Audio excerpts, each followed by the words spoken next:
Good morning, good afternoon, good evening, wherever you are in the world. Welcome to In Class with Carr, Dr. Gray Carr. Thank you for joining us. This is episode 7.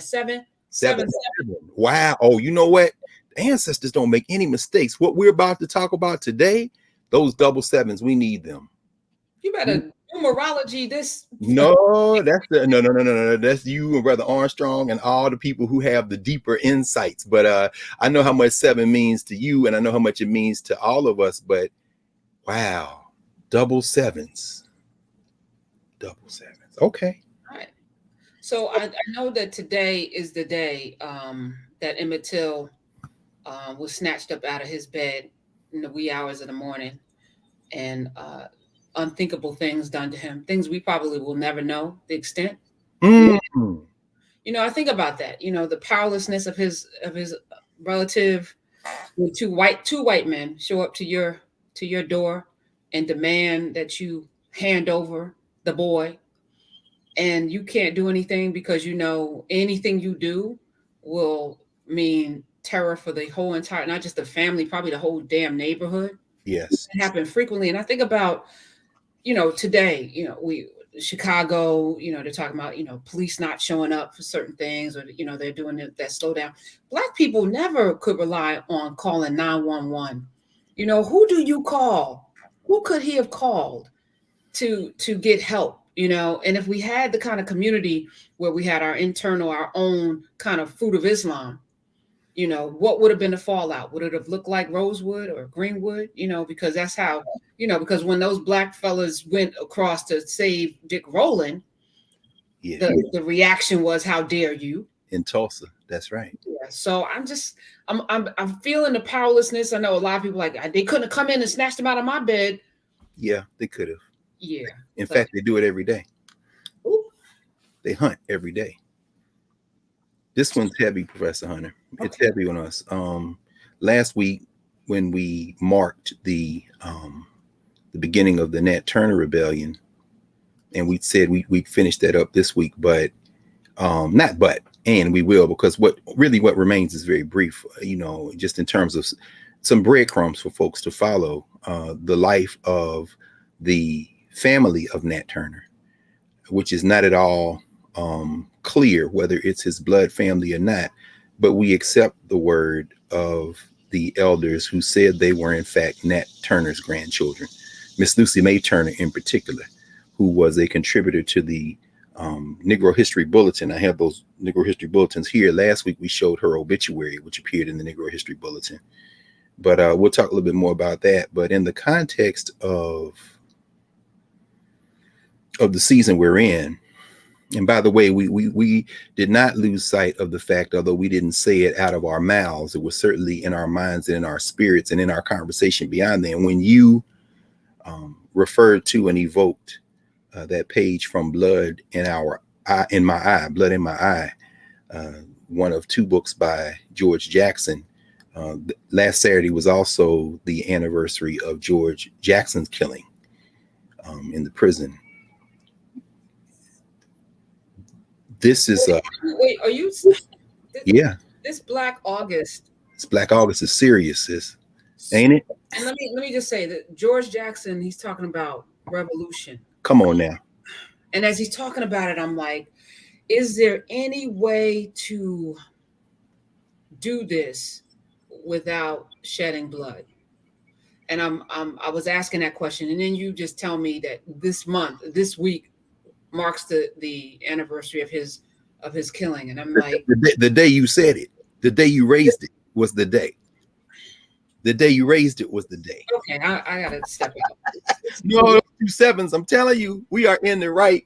And in between that day, in between that Saturday and today, one way of thinking about the last week in August, the last full week in August, I wouldn't be mad if we started referring to the last week in August as Emmett Till week, because what happened in Bryant's grocery and what happened when he was pulled out of his great uncle, Reverend Moses Wright's house, happened over the space of 4 days. It was the 24th of August when the incident at the store took place. and it was the 28th, today, Saturday, when he was abducted and taken. So this last week in August, the last week in Black August, I wouldn't be mad if we start referring to that as Emmett Till week. This story is a story of memory. It's a story that really allows us in that Africana studies framework that we have built and has been workshopped over and over again. It is a narrative that allows us to stretch out and think together and then just sit. And I will be quite candid in saying that this topic has kind of sat on me and with me and through us now in this conversation in ways that aren't surprising, because anytime we start a dialogue with ourselves, it's a very vulnerable place, because all those feelings are there. They never go away. As we said many episodes ago, and thinking about our brother Philip Bailey, you know, those sounds never dissipate. They only recreate in another place and time. When he's saying that, I'll write a song for you. And as we have started school, we both just finished our first classes of the semester.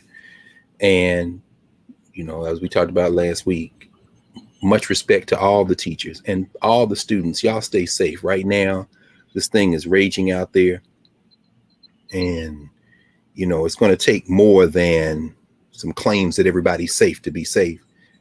One of the things that I did in class this week, I've been waiting for this book to come out. It's been out many years in French. The brother who wrote it is an ancestor, and we've talked about him. And some people on social media asked if we were going to talk about him a little bit today, and I said we would. As a point of entry, I think it's actually very good in terms of our Africana States framework. This brother from West Africa, very important major diplomat, intellectual, memory keeper, jolly meaning blood, meaning the one who circulates through the memory of the people, the way that blood circulates through the body. This brother, Amadou Hampâté Bâ, he was born in 1900, West Africa, what is now Mali. He made transition in 1991. He was 91 years old. This is the most recent of his many, many books that have been translated into English. Amadou Hampâté Bâ's book, Amkulel, the Fula Boy. He was Fulani. And the reason this book is important to receive, to be, you know, to have a scope that's wider now even than the French-speaking world. Ironically, French and English not being his first language. Hampâté Bâ, as I said, one of the most important thinkers of the 20th century. This is a volume of his memories. Some people might say memoirs, some might say autobiography, but those words are far too small to contain what this is. And I bring it up now because when we ask the question, when you ask us, can we have revolution without blood being spilled? Well, Malcolm X, of course, would say no. You know, revolution requires bloodshed. And as the old saying goes, to every birth, it's blood. We came here in blood. And ultimately, when the blood stops circulating, we die. These physical bodies expire. And so for Amadou Hampâté Bâ to represent the jolly, not the griot. That word griot, let's spell it out. Griot. You see the word, right? Take it, thank it for its service, and place it in the social structure. You understand? Because that's who we are to other people. To the French, these memory keepers were storytellers. But to the Africans, the ones who keep the memory, they are in fact the blood that keeps us whole. And as the old song goes, the blood shall never lose its power. 'cause it reaches to the highest mountain. It flows through the lowest valley. Oh, yes. Andre Crouch said, the blood that gives me strength. Y'all hear that piano? Doom, doom, from day to day. It will never lose its power. If you are subscribed to Narrative, footnote, I played Aretha Franklin live in that church in Los Angeles. Oh, Mary, Don't You Weep, for my Black Aesthetics class yesterday. And we spent the rest of class disaggregating what she did in that. And at the end of it, I said, you know what? We'll have that conversation in the music section of Narrative, because I want to just put that footnote in. Now, return. Through Andre Crouch, the blood will never lose its power. To the point of the blood. The blood circulates through the body, and the blood will never lose its power. And as long as you have memory, you have the potential of being alive. Revolution, you want a revolution to have blood. Now, spilling blood means repurposing blood, perhaps. Because now, in spilling blood, the blood has left its purpose. It's left its function, and it's being wasted around. But guess what? Sometimes a thing has to die in order for another thing to be born. And I think that this world we live in now, the modern world system, is going to, whether people want it to or not, it's going to have to go through a period of blood. I'm sorry, I shouldn't say that. It is going through a period of blood.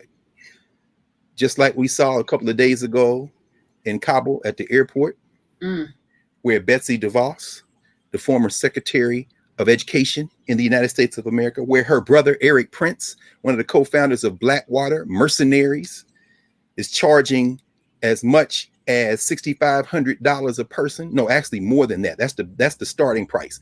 He's charging for people who want to leave Kabul to pay to get on his chartered planes. That's what he put out. I'm gonna charge it. Now, if you want more, if his mercenaries have to go out into the streets of Kabul and bring you, it costs more. Always making profit. That's why they mad, because they money machine about to shut down. But we saw explosion that took the lives, not of Josh Bolton, warmonger who wouldn't throw rice at a wedding, wouldn't throw a rock in a ghost town, not Mickey Pompous, Mike Pompeo, who wouldn't throw rice at a wedding, who wouldn't throw a punch by self at a punching bag. Not him, but your relatives. Some of you who had to cycle through the United States military service. Soldiers died yesterday in the U.S., but the only reason they were there were because the other people who died, more of them died, people who actually born and raised and live and will die in Afghanistan, were invaded by those soldiers who were sent over there by people who wouldn't throw a punch in the mirror. But the point is, blood is already being shed, because the United States has never won a war of occupation. It didn't win in Vietnam. It didn't win in Iraq. It didn't win when it was bombing Syria. It didn't win in Libya. If you define winning by making the lives of the people who live there better than when you came. But that wasn't your objective anyway, to make their lives better. You had other objectives. And guess what? Other countries have other objectives too. We talked about that last week, so there's no need to repeat that, because we know that Russia and Pakistan and China are already, among others, figuring out what they're going to do in that so-called Middle East as the next iteration of what has been called, since European penetration in that region, the Great Game is what they call it, the Great Game. But guess what? People live there.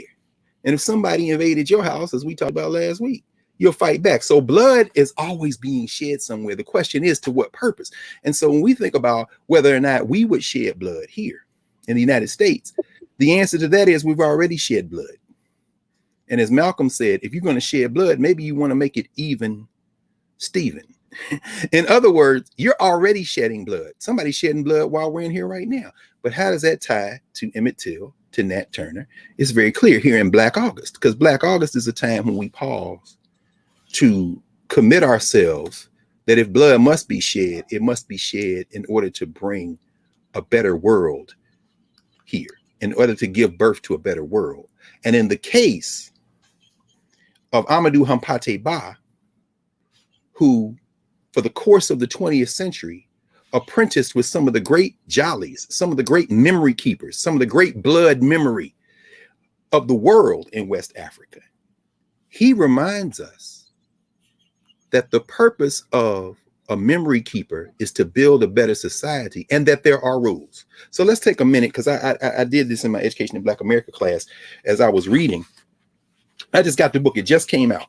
And 2021, Duke University Press, which I always laugh about because I'm like, all these presses, and I'm glad that they published it because I want to read it, right? My other copy is French. It's a French press. And I'm like, where are the African presses? Where are the African publishers? Fortunately, we have Black Classic Press. We have Third World Press. We have Africa World Press. We have the capacity now to publish.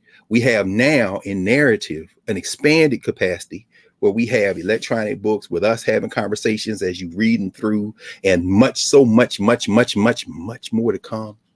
But I see somebody like Hampâté Bâ, and I'm saying, thanks, Duke University Press, but I know about the Duke brothers and the history of that North Carolina territory that they were able to acquire, and then what eventually becomes the university name for them. I know about the campus of Duke University, where Julian Abel, a Black architect living in Philadelphia, mapped that campus out to help design that campus, and then never saw it with his own eyes because he refused to travel south in segregated cars and go to a segregated state to see his handiwork. So I'm saying, you know, I'm less than enthusiastic and excited that it would be Duke University Press laying in the cut, waiting till the smoke clears to cherry pick Black intellectual work and drop it into as a feather in their cap. But neither here nor there. Duke University Press 2021. This is what Hampâté Bâ says about the nature of memory. It's very important. He says, a number of friends who have read this manuscript were surprised that the memory of a man over 80 years of age could reproduce so many things in such minute detail. Pause there, because in a minute we're going to dive for just a second into the memory of Lucy May Turner, the self-professed granddaughter of Nat Turner. And then we're going to examine the memory of those who were around when Emmett Till took his last breath, including some brothers who heard Emmett Till take his last breath. And if you heard that and said, there were people who, yeah, Black people? Yeah. Why didn't it? Okay, yeah, because see, we're not talking about the social structure. We're talking about the governance structure. Who are we to each other? Oh, it's a fascinating story around Emmett Till. So Hampâté Bâ says, they were surprised when they read this and said, how could you, over 80 years old, how could you remember stuff like that? He says, this is explained by the fact that people of my generation, and more generally, people who come from an oral tradition and who did not rely on writing processes, possess memories of a rather inordinate fidelity and accuracy. From childhood, we were trained to observe, to watch, and to listen, so that every event was inscribed in our memory as if it were in virgin wax. Everything was there: the setting, the characters, the words, even the most minute details in clothing. For example, when I describe the uniform worn by the first circle commandant that I have ever seen in close proximity during my childhood, I do not need to remember. Rather, I see it all on sort of an interior screen, and all I have to do is describe what I see. Pause there and think about how many of you, the first time you saw Jackson's photograph of Emmett Till in that casket. Those of you here who were children, who may have been in Chicago, and probably a lot of us in this room right now know people who actually went to the church and saw Emmett Till in that casket. I know several, because they're not that old. It's 1955. I'm talking about people who were children then, who will never forget it. Who, when they close their eyes, like Hampâté Bâ, they're not remembering. They're describing to you what they see. He goes on and says, in order to describe a scene, I only have to relive it. And if a tale was told to me by someone else, it is not only the content of the narrative that my memory has recorded, but the entire scene, the bearing of the narrator, its clothing, his gestures, his mimicry, and the ambient noises, such as the sounds of the kora, that Jelly Maadi was playing while Wangarin was telling me the story of his life, and that I can still hear to this day. When an event is reconstructed, the entire film recording runs from beginning to end. That is why it's very difficult for an African of my generation to summarize. We tell the entire tale, or we do not tell it at all.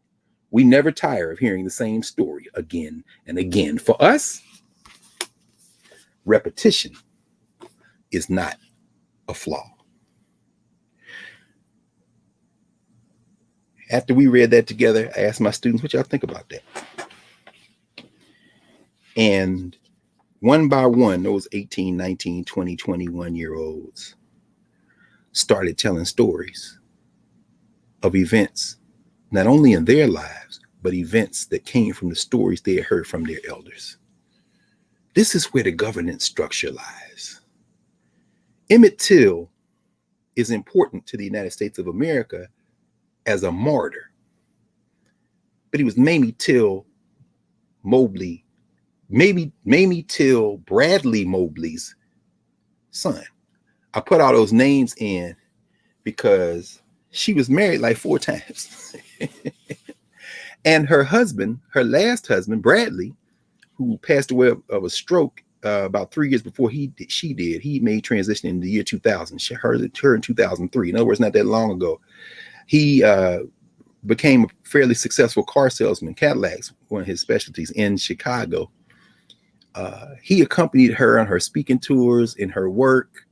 And until right this moment, some people might not know that she was married for years. She married him 2 years after Emmett Till was killed. In fact, he went with her. They was going together when they sent Emmett, when Reverend Wright came, Moses Wright, up to Illinois to get Emmett and take him down there that summer in 1955. They was going together. And in fact, when they brought his body back to Illinois, to Chicago, he went with her to the funeral parlor and identified the body by the haircut he had given Emmett before he went down there. How does Emmett Till not get stepfather, but married her 2 years later, had been going together at the time, how he disappeared from history? Because he's not necessary to the social structure. They want us to be crying martyrs in the sacrifice because they want our blood to be spilled. They just want it to be spilled for democracy. That's beautiful. I love it. Here, let's call the social structure for the next 10 seconds hell and say, you go there to hell and stay. Well, we gonna stay over here with ourselves and have this again. This 777 is heavy on me right now because this story is very personal to us. This story of Emmett Till. Let me pause here and finish up just a minute. We won't even spend much time on this. I would direct folk, if you want to know, in fact, oh yes, look at that. My God. Now, see, these are Black funeral directors. There's a whole body of literature on Emmett Till that has to be explored. Lord have mercy. That young man's face is gone. Imagine being these Black funeral directors that had to deal with that. Imagine being a Black funeral director in 2021, having to deal with violence. Violence at the hands of police and violence at the hands of each other and violence at the hands of anyone, period. Reconstructing him.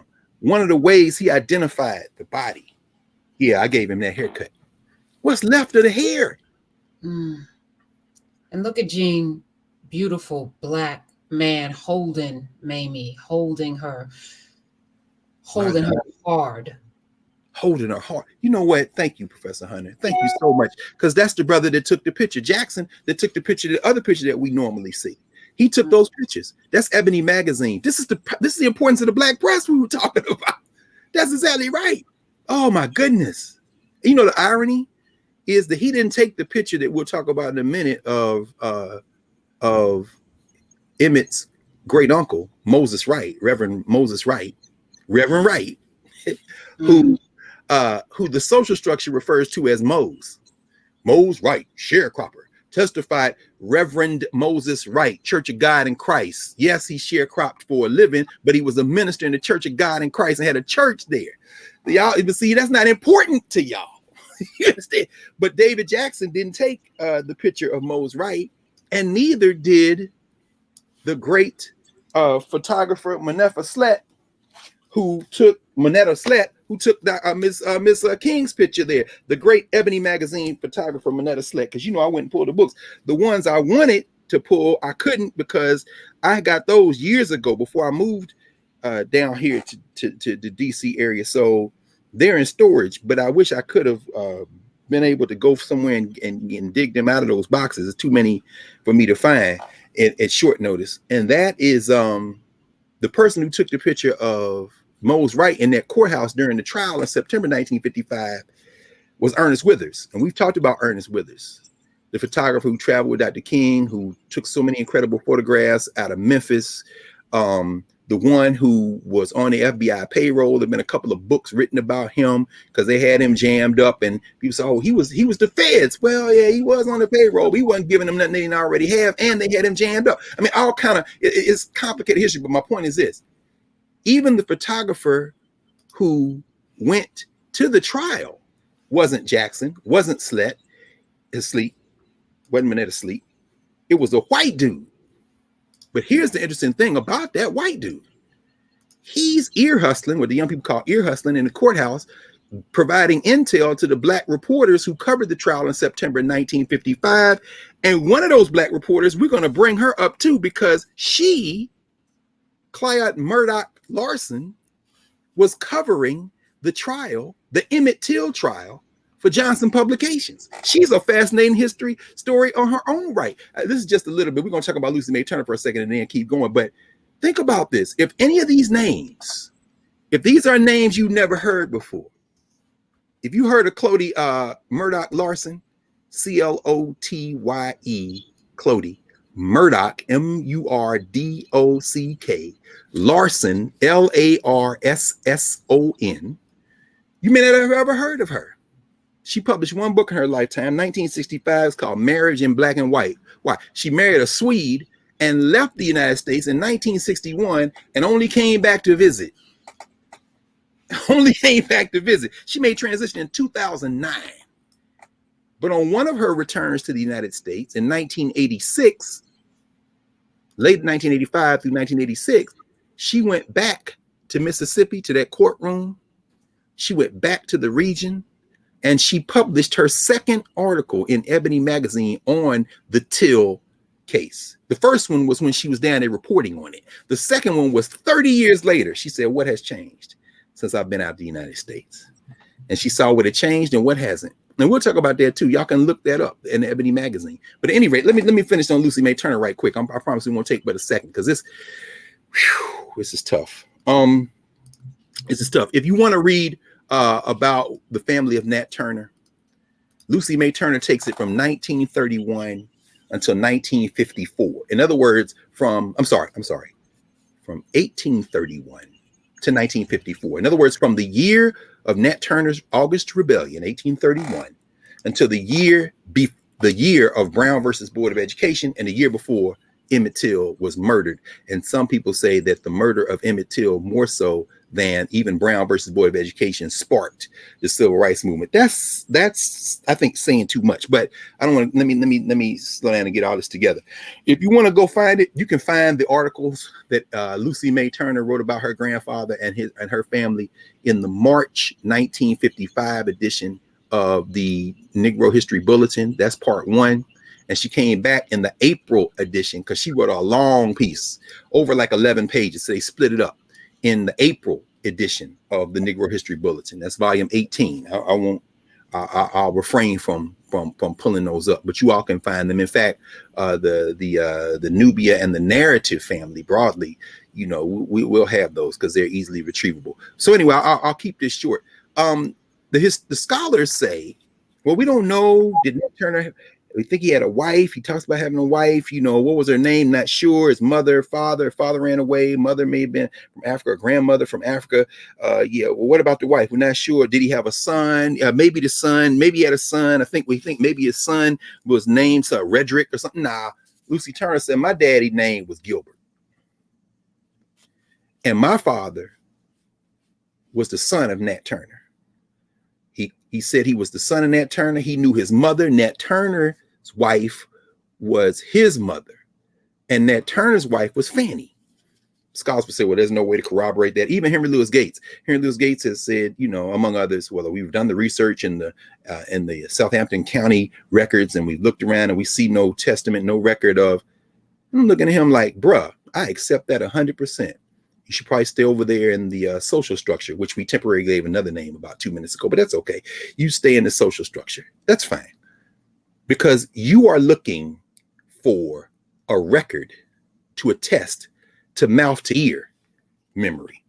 Perhaps before you go, you should reread Hampâté Bâ, because she telling you what her daddy told her. And you weren't there and I wasn't there. Now, the deeper question, and this is a question actually raised in one of the more recent books published on Nat Turner, on Emmett Till. I'm gonna bring these cats together, called Remembering Emmett Till by Dave Till. This is Dave Till's book, Remembering Emmett Till. And in this book, what he talks about is the argument that academics get into between memory and history. It's very interesting. Let me see if I can find the page, and maybe I won't read from it directly, because I'll just summarize it. What Dave Till says, and by the way, those of you, we're going to finish on Lucy Turner, but I just want to mention this. Let me just quote what Till says. We'll come back. What Till says, Tell, David Till, about Emmett Till and memory. He says that academics like to talk about the idea that there's a distinction between history, what you can prove with records and documents and verify and check and go, and memory, how people think about a thing in time and space as it is related to them and as they remember it over the years. What Hampâté Bâ reminds us, and when I was reading Hampâté Bâ, and I told my students this, I said, when I was reading Bâ, it just reminded me of a great Babalawo who I had the honor to meet because his son is my colleague at Howard. The son is Kola Abambola, one of the great scholars. He's in the philosophy and African studies departments at Howard. He is also a Babalawo. He's a Yoruba priest, and he grew up in that tradition. From his first memories, in fact, he said, I was begging my daddy, can I be a priest like you? And he said, I want you to watch me. I want you to watch all my friends. I want you to absorb all this. And then when you get of age, I want you to go out and study the other ways. And I want you to learn as much as you can. And after that, I want you to make up your mind what you want to do. So he has a couple of PhDs. He has a JD. He's brilliant brother. Very good brother. And also, after doing all that, he said, yeah, I want to be about like you. So I said, okay, no problem. But the point is that what I'm trying to say is that African knowledge systems are older than any Western system. They stand up to any world system, any system in the world. We must stand in them and have dialogue with the entire world and not shrink from dialogue for fear that somehow they're inferior. They are not inferior. And so when you start talking about memory, memory serves a different function than history. History is from the Greek. The word history itself, historia, to know by writing. And believe, y'all know us, you know me and Professor Hunter, and we are so thrilled, among many other things, that we see so many people buying books now. We're in these conversations. I'm a book person. Yes, absolutely. Absolutely. However, that's not the only way to knowledge. And as Hampâté Bâ reminds us, in those African traditions, the memory is so well developed that when you ask somebody, you ask somebody of my generation, oh no, I'm not remembering, I'm describing what I see in my mind because I froze it in time. So in a minute, when we start talking about Emmett Till, you'll see that. And what Lucy May Turner is saying about her family and Nat Turner, that's coming from mouth to ear memory. And her father was the little boy, was Nat Turner's father, and son, and he remembers Nat. He remembers his mother. He remembers when his mother was sold. He remembers when they broke the family up. He remembers when he was sold away. He remembers moving out of Virginia. He remembers Gilbert Turner when the Civil War came and they pressed him into service as a body servant to the enslaver who had him enslaved. He remembers the end of the war. He remembers moving. He remembers not being allowed any books, but listening to the conversations that they were having around the table and the nervousness. He remembers his family. He remembers all of that. And after the heat of the Civil War, what happened to him then? He remembers moving out. He remembers going to Ohio. Gilbert Turner, the son of Nat Turner, and his wife had two little girls, Fanny and Lucy. Miss Fanny, Miss Lucy. Neither one of them ever got married. And Fanny, the older sister, was Lucy's hero. Miss Lucy in those two articles relates how Gilbert Turner in Zanesville, Ohio, purchased a house, worked hard. Then the house was set on fire and burned down. And then he got a brick residence. The family was raised in relative comfort. And how she and her sister were raised and were doing okay. But it's okay though, because you got to understand that, you know, while that was going on, Gilbert Turner learned carpentry. He sold fruit. He and the family moved from house to house, but the family was comfortable. And after that first house burned down, she said, my daddy found a big house, a dwelling in town that was abandoned, and was able to buy it for the lumber.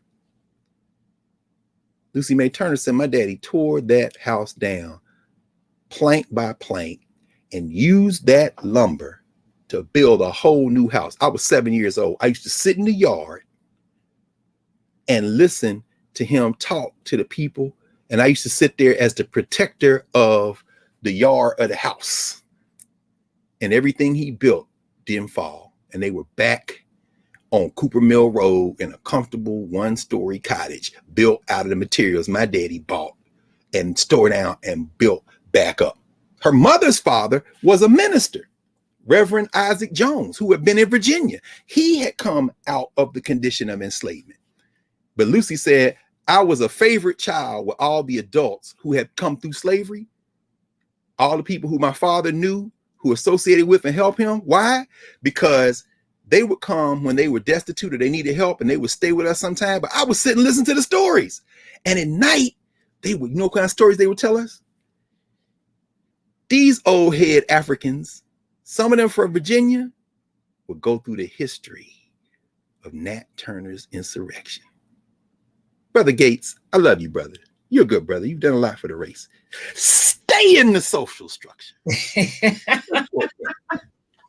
Because you out here asking the archives. Did you ask Miss Lucy? Did you ask one of our subscribers, Professor Hunter, one of our subscribers in Narrative, who since last week tweeted at us, and now we got Nubia, we had a conversation in Nubia about the fact that his elders knew Miss Lucy May Turner in East St. Louis, Illinois. I said, oh, okay. PBS. Yes. Professor Gates want to have a word with you in the social structure. We're over here. What y'all doing? No, this is a hard line right here. Because see, over here, the blood will never lose its power. You just go over there. We're going to go find these old heads who knew somebody who knew Miss Lucy and see, can we get some more stories? Because she said, when I was 7 years old, I used to sit around and these ex-enslaved Africans would tell us the story of the Nat Turner Rebellion. Now, that ain't in none of these books. And I done read them all on the Nat Turner. Yeah, that's beautiful. I want them all. I want to know them. I want to think about it. Yes, and maybe there's a footnote in there. But I don't see Lucy May Turner's thing quoted because y'all be around like, well, we don't know whether or not she was about. Okay, well, what about them people she was talking to? Well, I don't know about that. What were their names? Their names were governance. That's what their names were. You know what I'm saying? Their names was no snitching.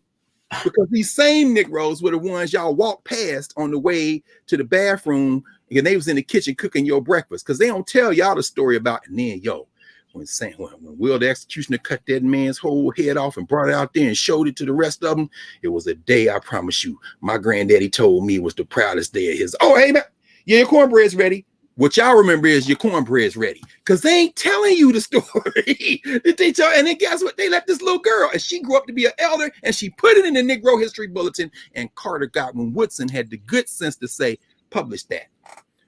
And she was a faithful member of the Association for the Study of Negro Life and History. And when she passed, they put a death notice in the Negro History Bulletin because she was the one that kept the books for the local chapter and also gave money to set up the oratorical contest and the writing contest for the school children, because see, them two, Miss Fanny and Miss Lucy, taught.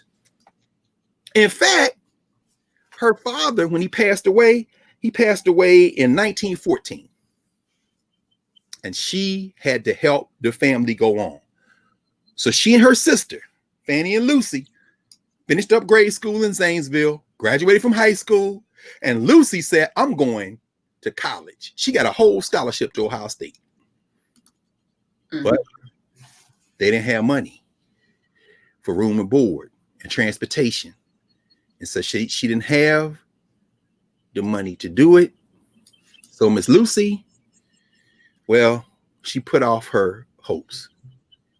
And when she got up a little money, after 3 years, she didn't go to Ohio State. She went to Wilberforce. HBCUs, you got to understand.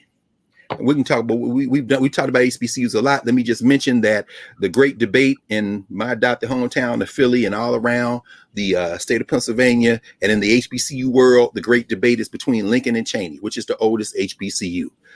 Cheney says us. Lincoln says, yeah, but in 1837, y'all were the Institute for Colored Youth. You really weren't in school.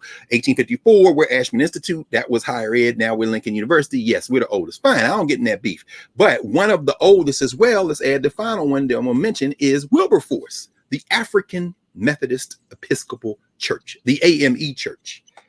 And one of the great Jegnas, one of the great master teachers that trained me, the great Jamie Coleman Williams, still alive, going on 102, living in Atlanta, who was my professor at Tennessee State. She and her husband, McDonald Williams. She's a Wilberforce graduate.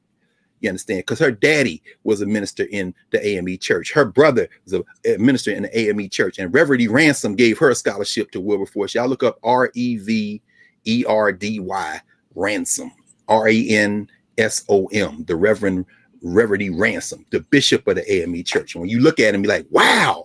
Did you know I ain't know him, but the hand that he touched me. This is what this man is talking. This is what Hampâté Bâ is talking about. But she went to Wilberforce. She graduated from Wilberforce in 1908. She taught for a year at Lincoln High School in Paducah, Kentucky. Remember when we talked about Whitney Young? It's crazy how all these stories connect them. And then in the spring of 1911, she took a job in East St. Louis. So I'm sorry, her father passed in 1914. So all this was going on while her father was alive, but he was too old to really work by then. So I'll end with this, and y'all can look this up because y'all can read all of this for yourselves. Gilbert Turner's daughters, Fanny and Lucy, ended up both in East St. Louis. They moved her mother there in 1918. Her mother, Sarah Turner, as in Nat Turner's daughter-in-law, passed away in East St. Louis in November 1935. That means that her mother, Lucy's mother, Sarah, her sister Fanny, and Lucy were all living in East St. Louis when they had the East St. Louis riot during the Red Summer of 1919. Y'all should look that up.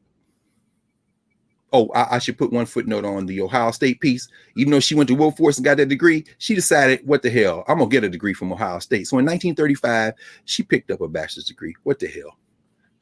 And just for fun, got a master's from the University of Illinois in 1942. And then in June 1950, became the only colored woman at that time to graduate from the St. Louis University Law School. This is Nat Turner's granddaughter. And on that note, y'all go read the rest for yourself. Let's go back to Emmett Till. The point is, y'all stop. The social structure wants to freeze Nat Turner. Since they can't get rid of him, they'll just stop him there in 1831. And what we just did is bring him all the way up because his blood never lost his power. And let's just say that Gilbert was not the son of Nat Turner. I just asked a 3-word question. What's your point? Because he said he was. And that's what he told his children. And that's what they carried to their graves. And that's what we have in the memory. And those brothers and sisters who congregated around him there in Ohio, telling them stories to that girl, sure thought, and you can't track none of them now because you ain't even thought about them. But that's okay. We'll leave that to another day. So that's Nat Turner here in Black August. And we know then that we'll spend a few minutes now on Emmett Lewis Till and his family. We've already started, but let's do this. Let's do this right. Let's do this right. I had to think about this. Maybe we start with something we've talked about before, but I want to mention. And by the way, for those of you, before we get into it, I pulled a few of the Emmett Till books. There are a number of Emmett Till books, and I didn't, you know, some of them I have in stores. Many of them I got around here, but rather than pull them all, I just would mention them because in narrative, of course, you see the books. We have them featured. You can see them. And we had the links. We got our black bookstores. Keith Beauchamp and our brother Stanley Nelson both did documentaries on. Oh wait, Professor Hunter, did you interview one or both of them? It seemed like you talked to Keith Beauchamp, but did you talk to him? It would have been years ago. Do you remember Emmett Till ever coming up in a conversation you've had on air? No. For some reason, as I was rereading, I was thinking, I think Karen talked to him. Keith Beauchamp is a filmmaker. He's a documentary filmmaker. He's made Mother, and of course, Stanley Nelson is Stanley Nelson. PBS, he did the Black Panthers and all the other ones. He did, I think maybe 2005 or 6, Nelson did one, and then Beauchamp did one in 2003. It's very good. He talked to a lot of people who knew Emmett Till, his cousins, including the brother Simeon Wright, who was Moses Wright's youngest son, who was in the bed that night when the white boys came. J.D. Bryant came over there. All right. So, but I actually, the person I talk to most is the brother that did the book with Mamie. Mm-hmm. Yeah, Chris. Yes. Because she told her own story. Yeah, she did. That's exactly right. That book, the year, I want to say the year, maybe she made the transition. Yeah, I have that book. Yes. He did a fantastic job, and he was working with the documentarian, but that's who I was close with. He's from Chicago. Yes. All right. Actually, no, that's perfect because that really does reinforce the fact this is a governance structure question, y'all. These people did not die with Emmett Till. They lived until this moment. Yes, that's exactly right. Death of Innocence. Yes, Mamie Till Mobley's book, Death of Innocence. That's exactly right. And she, oh my goodness. Wow. I remember when that book came out, that must have been, I don't know, 2002, 3, because we were having freedom schools.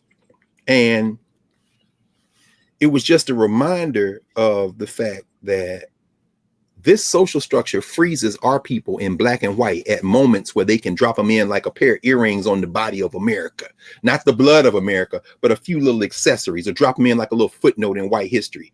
And so you freeze Rosa Parks on that bus, freeze Martin Luther King on the steps of the Lincoln Memorial, freeze John Lewis on that bridge, freeze Emmett Till in that casket, and be done with it.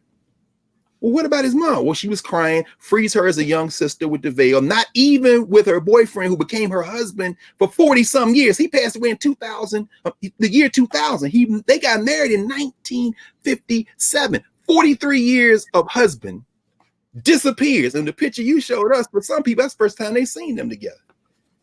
You know what I'm saying? Her chauffeur. This Negro sound like Cadillac. I mean, it's all in Chicago. And then, but the reason, I think about it is that it never froze in history for us in the same way. So we'll start these few minutes on Emmett Till directly with the casket the young man lay in for decades. He is no longer in that casket. That casket is at the National Museum of African American History and Culture. And we've talked about this before, but I didn't talk about the details. And as I said, there are a number of books on Emmett Till. We've mentioned hers, which is one you probably need to start with. We would need to start with Death of Innocence.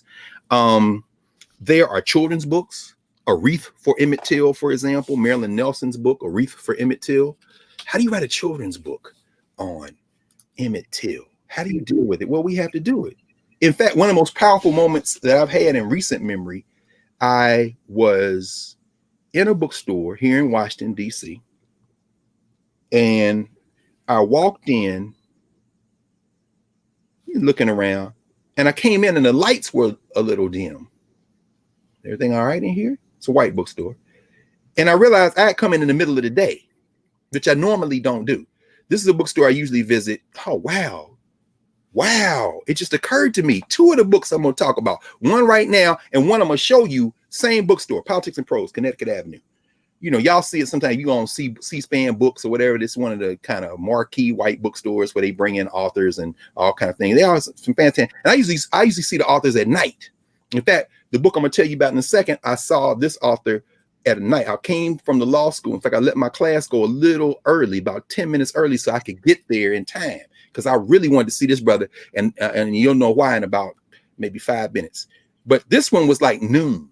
I come in there, and so I came in and I realized this place is packed, but it was packed with children. And when I say children, I mean, look like maybe the oldest of those kids may have been like 12, 13 years old. They weren't little children. They weren't like first or second graders. Looked like maybe fifth, sixth, seventh graders. And there were probably, I don't know, 50 or more. They were all packed in the back of the store where they have the reception. So it may have been as many as 100. Looked like they were, y'all brought school buses in here, all these kids. And at the front, they were just getting ready to have a little program. And I said, well, maybe I must come here during story hour. And so I asked as I came in the store, I said, what's going on? I said, oh, you're getting ready to have an author is getting ready to talk about this book she's written. I said, oh, okay. And I looked down the back, the store, and it looked like a lady had, it was a black lady. I said, oh, so what's the book? So the counter person picked up a copy and gave it to me. The name of the book, it's a young adult book. It's called Ghost Boys. Ghost Boys. What's Ghost Boys about? I opened it. Ghost Boys, this black woman who had a son, as she told these little children, her son's grown now, but she said, you know, and it was almost all white children. That's the other thing. I'm like, white kids. She said, my son is an adult now. His father is white. And as he grew up, he encountered problems. And then as an adult, his father, the fact that his father is white doesn't mean anything. He's had encounters with the police. The fact that his mother and father are middle class, that doesn't mean anything. You know what? She said, I had to get that out of my spirit. This book I wrote for y'all is about a little white girl. That's our point of entry. What is Ghost Boy? She encounters the ghost of Emmett Till and the ghosts of other black boys being killed by white violence. I'm like, wait a minute. What did I stumble on? You got all these white children. What is your plan? You know what I'm saying? You're going to make these white children confront white violence and confront Emmett Till, and you did Ghost Boys. Go get Jewel Parker Rhodes' YA book, Ghost Boys. I'm going to let that linger with you. Y'all go read it for yourself, and maybe we'll have a conversation about it in there. What you think about it? Because I read it after I bought the book. And I went, you know, I'm like, you white children, you didn't really write this book for the governance structure. You wrote it for the social structure. And you're going to make them talk to Emmett Till. Literally. Because there's a lot of little white girls sitting here. Huh. Okay. That's interesting enough. Let me buy it. I bought it. I read it. But the other book, I said I was going to start with The Casket, but I'm going to finish this since we were talking about Politics and Prose. That night I went up Politics and Prose. It was like a Thursday night. No, it couldn't have been a Thursday night because I was at law school. It was a Wednesday night. I went up. Place was packed. We all know the novelist and college professor John Edgar Wideman. It was John Edgar Wideman. This is the book. The book that John Edgar Wideman wrote that I wanted him to read, and I wanted to hear him talk about. And you know, he's written so much. Mostly we know him for his novels. Brothers and Keepers, Sent for You Yesterday. He's from Pittsburgh. Kind of like, he's not August Wilson. I mean, but Pittsburgh produced these cats, man. It's very interesting. Hoot Roots, a lot of different things. But this is the book. Emmett Till's middle name, of course, he signed it, but Emmett's middle name was Lewis. Emmett Till's father's name was Lewis. How much do we hear about Emmett Lewis Till's father, Lewis Till, who in 1945 was court-martialed along with some other black men, sentenced to death, executed, and buried in a colored section of a French cemetery because he was a World War II active duty soldier, the crime of those brothers, according to this lynch mob U.S. military, say he raped a white woman. They sent his personal effects back to his wife, Mamie. One of the personal effects she gave to their son, Emmett, because it was his father's. And in the social structure histories of Emmett Till, they don't talk about the haircut being the identifying piece. They say the way they were able to identify him was the ring that he had on his finger. That was his daddy's ring. John Edgar Wideman set out to write a book on Emmett Till and started doing research. And when he found Louis Till, he got so obsessed, he tracked down the whole story because he said, this is the story of fathers and sons. This is a story of fathers and sons. Think about how the social structure has narrated Emmett Till and how we've taken it now. And it's like Emmett Till and his mama. They ain't had no daddy. And that's why he said, I'm not just writing this for Louis Till and all the black men that were killed because somebody said white women, they raped a white woman. What? He said, I'm writing this because what? He said, this is the world we live in, where this man could be put to death on the accusation of sleeping with white women, and his son would be lynched on the accusation of interacting with white women. There's two different continents. Oh, at this point, let me slow down. These 2 sevens is on me now because I'm saying all white people are the same. But I'm trying to hold that back. No, I did I? Because I said it. But my point is this. In the social structure, whiteness operates the same way. You can't group all white people together.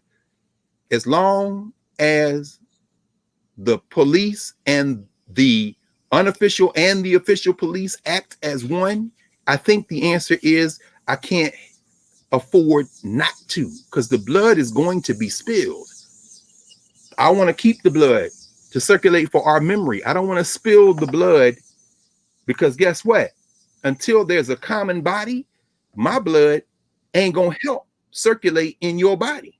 And those of you who say all America, if we're gonna build a better world, we must come together. But what last I checked, what racism continues to prove is that we don't have the same blood type. So I can't give you a transfusion. Emmett Till's blood clearly can't go in your veins. Ask Sandra Bland, ask Freddie Gray, ask George Floyd and Breonna Taylor. Ask them whether or not they got the same blood type. Clearly, we don't have the same blood type. We keep spilling blood. You keep behaving, which means whatever story you telling yourself to keep the blood circulating is killing me. You understand? So I ain't spilling no more blood for you. And if you keep coming over here, spilling my blood, we're going to have to make this even Steven. And that too has an Emmett Till connection. Let's wind this. I'm just going to bring this together very quickly. This won't take long. The casket. As I said, many books. I suggest John Edgar Wideman's Wideman's Writing to Save a Life, the Louis Till file. I'm not telling y'all the story of Louis Till. You can read it for yourself. Read John Edgar Wideman's book.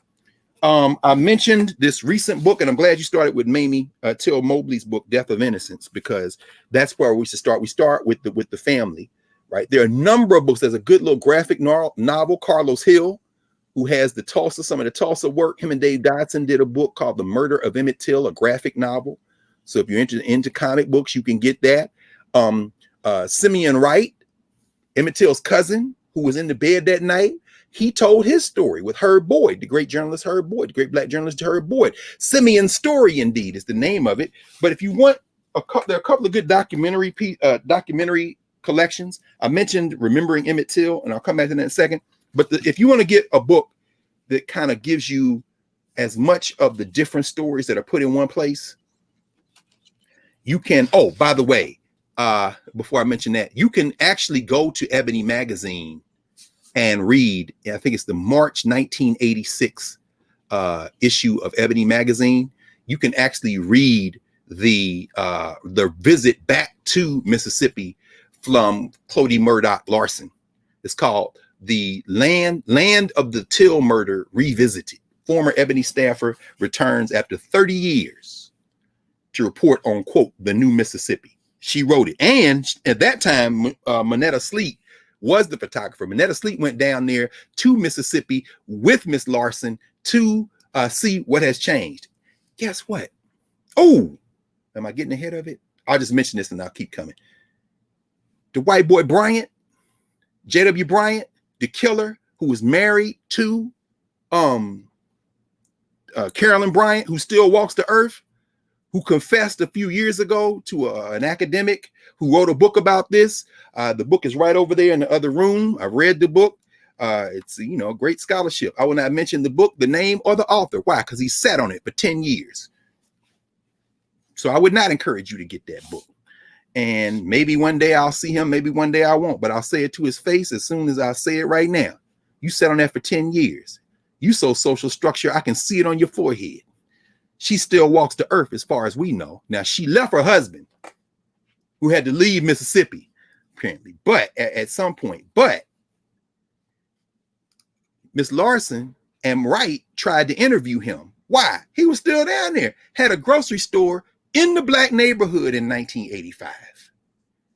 And when they were asking black people, y'all know who that is, right? They was like, yeah. And so she asked the elders, why aren't y'all? This is the guy. I was in the courtroom when they got the shit. What? How is this guy walking the earth? Had a grocery store in the black neighborhood. Had a grocery store in the black neighborhood. Come on, y'all. Anyway, so all of that is recounted in Dave Tell's book, but y'all can read her article on your own. And you can also read, this is actually a very good compilation by Devery Anderson. It's called Emmett Till, The Murder That Shocked the World and Propelled the Civil Rights Movement, whether that's true or not. Julian Bond wrote the introduction. There's Mississippi over there. This is actually a very good book. The book is just over 500 pages. He tracked down every source that could be tracked down, living sources, oral interviews. He worked with Miss Till for years, interviewing her, sitting with her. And that actually ties, what I'm about to tell you all now, that story ties directly to the casket, because by the end of this book, he does a nice little summary called the appendix. In fact, here are some of the pictures here. In fact, there's Mamie Till, there's Miss Mobley right there. Mamie Till Mobley. There's Keith Beauchamp. There's Stanley Nelson, two of the filmmakers, direct filmmakers. A lot of different things in here because, you know, they try to reopen the case. And shout out to the great Randy Paul, young Randy Paul out of Kentucky. I think he's up for election. Charles Booker running for Senate. Because Bobby Rush introduced the Emmett Till anti-lynching bill in 2019. It passed the United States Congress something like 404 to whatever's left to get you to 424, whatever. Then got to the United States Senate and it was 99-0. They wanted unanimous consent. But one senator, young Randy Paul, put a hold on it. No. Why? It's too vague. Way y'all defining lynching, this could be just like simple assault. I guess when that white man beat his ass down there in his yard in Kentucky, he still has some flashback. But there's never been a lynching bill. There's been almost 200 lynching bills proposed in the United States Congress since after the end of the Civil War. None of them have ever passed, including the big push was in the 20s for the Dyer anti-lynching bill. Wouldn't pass. Now, it still won't pass because young Randy Paul decided, I know y'all call him Rand, but his name is Randy. Put that Y on every time y'all talk about this eye doctor or whatever he is, concept Dr. Paul. Anyway, you know, he put a hold on it and held the line. Congressman Rush from Illinois reintroduced that legislation in January of this year. So I don't think I think it was assigned to committee. I don't know where it is right now.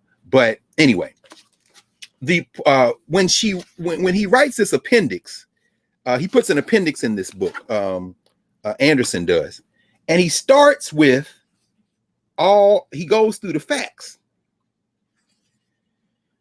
of the murder and all this, but he also tells the story in this book of how the casket ended up at the museum. In fact, the casket ends up at the museum because, and that's in, actually, let me just turn to it because I want you all to hear this very clearly. Let me see if I can do it quickly. Here, let me see if I can't find it quickly, I won't, yeah, here it is. From June 2005 until July 2009, the casket that had contained the body of Emmett Till for half a century sat empty and covered in a storage shed behind the office at Burr Oak Cemetery. Why? Because remember, they exhumed him in 2005 because they reopened the case. There was a sister in Mississippi, one of the district attorneys, and there a lot of people, multiracial crew, and they eventually closed the case. I think they closed the case last year, I think, but they exhumed his body to do an autopsy, this kind of thing, and they reburied him in a different casket, an upgrade casket. The old casket sat at where he was buried in Burr Oak Cemetery for 4 years. And he says from the mid-90s until her death in 2003, Mamie Till Mobley had become increasingly dissatisfied with the condition of Burr Oak and the upkeep of Emmett's grave in particular. During my first conversation with her in December 1996, she told me that she had established an Emmett Till Memorial Fund to raise the necessary monies for removing Emmett's remains from Burr Oak and transferring them to the beautifully maintained Oakwood Cemetery. Burr Oak apparently was in disrepair. The gravestone had been knocked down. The etching of him had fallen out of the stone. The grass was growing up. It's terrible. She said, and it flooded in there. She was just in distress. She never lived to see what happened to the casket, and he's still there, because she was going to build a memorial. Then what happened is, though, when he asked her, well, let me help. Because he asked her, who's helping you? She said, nobody now. It's just me. What? So Emmett Till is just laying there. Okay. So he tried to help her. Then as the news came out, what was going on, they decided, the cemetery produced a flyer in the spring 2005 that they would do groundbreaking for a new center. But when they exhumed the body for the autopsy in July 2005, there wasn't any activity for the project that had started. To make a long story short, eventually it was discovered that the people who run that cemetery were exhuming bodies, dumping them, reusing the graves, selling graves to Black people, and they went to jail. And they had stole all this money. And then the uproar is, oh my God, was Emmett Till one of the graves? They checked, no. And that's when they found out that the casket had been sitting on the property in a shed. The first time they opened it, family of raccoons came out. What the hell? They arranged to have that casket refurbished. And the family donated it, loaned it, long-term loan, to what became the National Museum for African American History and Culture. This book came out just before the museum opened. And so when you come here to Washington and you go down the basement to the first floor and you come up, you're going to come around and there's a little room where the casket of Emmett Till is. And we've talked about this before, but I'll mention it right quick. And as we kind of wind to the end on Emmett Till. When you walk in that room, first of all, there are no photographs allowed. And I wrote about this, actually. I wrote about it for, I think it was maybe Diverse Magazine, just a little one-pager. And I wrote an article for Ebony and one for Diverse Magazine on the opening of the museum. And what I said is, museums, of course, are places that house things that people stole from other people. The case of the National Museum for African American History and Culture is different. This is a place where people have collected things that people willingly gave for safekeeping. And I said, no museum can ever tell a story because there are many different stories. I said, however, when you go into the National Museum for African American History and Culture, and we know the founding director of that museum, Lonnie Bunch, is now the executive director. He's the director of all the Smithsonians. But whenever I think of the museum, I think of my very good friend, Kinshasa Conwell, who is the deputy director, who is one of our greatest culture keepers in the area, particularly of art history, but culture generally. Just a brilliant sister. And I just love the sister's energy, her intellect, very powerful. She's an artist. She and her husband, Houston Conwell, both Howard University graduates. They met there. One of his specialties was cosmograms. When you go to Schaumburg, the cosmogram in the floor under which the ashes of Langston Hughes are buried, that's Houston Conwell. When you go to the New York African burial ground, that beautiful cosmogram that takes up the whole center of the main entrance at the floor there in the Federal Building, that's Houston Conwell. I mean, just brilliant work. And his wife, Kinshasa, he's an ancestor now. Just a brilliant sister. Studio Museum of Harlem, came down here, now deputy director of the National Museum for African American History and Culture. Long career on stuff. HBCU art. I mean, she's done so many catalogs. Look her up. Conwill, Kinshasa, like Zaire, the city. She told me when they got that casket, she told me the provenance of the cloth, the fabric that's underneath the casket, the black cloth. You know, when you have caskets sitting on like a carafa or whatever we call the cloth that hangs down. She said that was hand sewn by a sister who's one of the curators. They said, because this is a sacred thing we're about to do. And when you go in that museum, what I wrote is, when you collect things, people want to narrate a story, but the beauty of that museum, for me, as I wrote, is when you go in, for me, the beauty is listening to the people talk.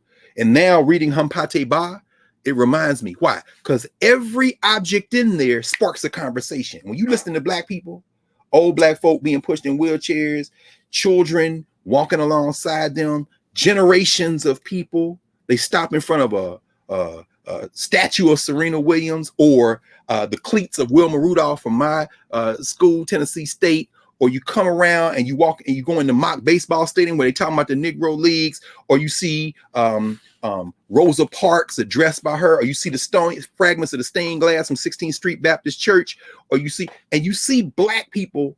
Wow, this reminds me of so-and-so. Wow, this reminds me of so-and-so. Or you go to the top floor and you hear the music playing and you see Celia Cruz's dresses, or you see the door that was in Philadelphia International, the Sound of Philadelphia, and you hear Black people talking. Yeah, man, this reminds me, man, when we used to have parties. I said, there is what Hampâté Bâ is talking about. Here's the blood. That's the beauty of that museum. It isn't the objects, it's the stories that people almost come out of them as they're engaged in these objects. But I said the spiritual center of that place. Oh, by the way, that's in spite of the attempt to define Black people for the social structure. This is the journey of Black people and how we have enriched America. Turn that down, please. Or turn it up. I don't care. Why? Because I'm not listening to you. I'm listening to these people. They're not talking about, see, this is why I love being an American. When I see this, it makes me just so happy that that ain't how we talk. That's how y'all be wanting us to talk, which is why the translators talk to y'all like that on these documentaries. But if you want to hear Black people, well, you ain't gonna hear Black people, because we're gonna be like them old heads that was talking to Lucy Turner. Talking to Miss Lucy Turner. We ain't gonna talk to you. Anyway, this is about as close as you're gonna get. So please subscribe to Narrative so you can have a conversation. This is about as close as you're gonna get. But understand that there will be no more bloodshed for your benefit. We're gonna shed blood. It's gonna be even Steven, and maybe we'll all get the same blood type when the blood runs together. But until then, no more sacrifice. This because this democracy, sacrifices of a democracy, that's a fantasy you made up in your own mind. Anyway, so when you go to the casket, let me tell y'all, and some of y'all know what I'm talking about. The security guards, it's Black security guards, of course, work all through the museums, work all through all the Smithsonians, really. I know a lot of them cats because I go down there a lot. You know, before the pandemic. When you get to that corner, I swear they turn into church ushers. I've never seen anything like this in my life. You go in the corner, it's a little room, and they got a little like a vestibule, like a foyer room with the story. You see Miss Till on Miss Mobley on the screen talking. They've got pictures. They got Rosa Parks and them talking. And then the next room is where the casket is. In the room, you hear music. Behind the casket is a mural, which is a blown up photograph of the day of that funeral. So you see the church and you hear, and if you know who you're listening to, you know who it is in a split second. If you don't, it doesn't matter, because whether you know her or not, her voice moves through you like a force. It's Mahalia Jackson. Mm-hmm.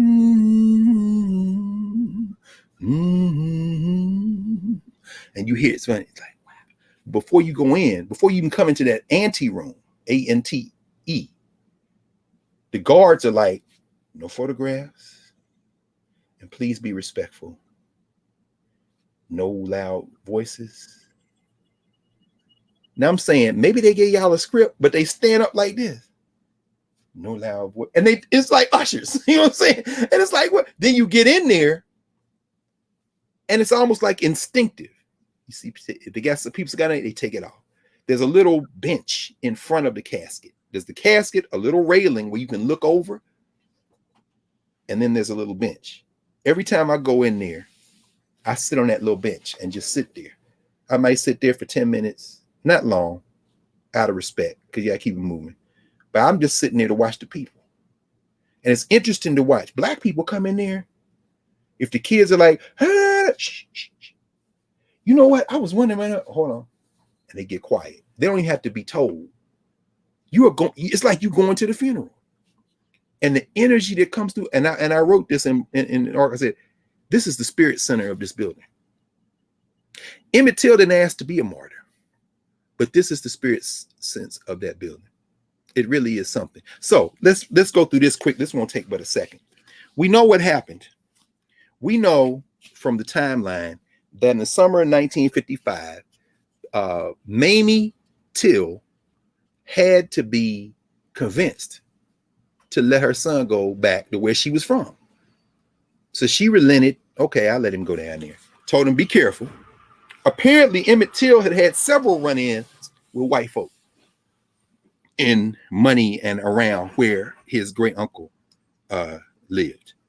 And his great uncle came and got him and brought him down there, because that's what they did. They took kids back, Mississippi, go back south, spend for the summertime. And he's supposed to stay down there, according to the report, says till Labor Day. But he's going to be down there.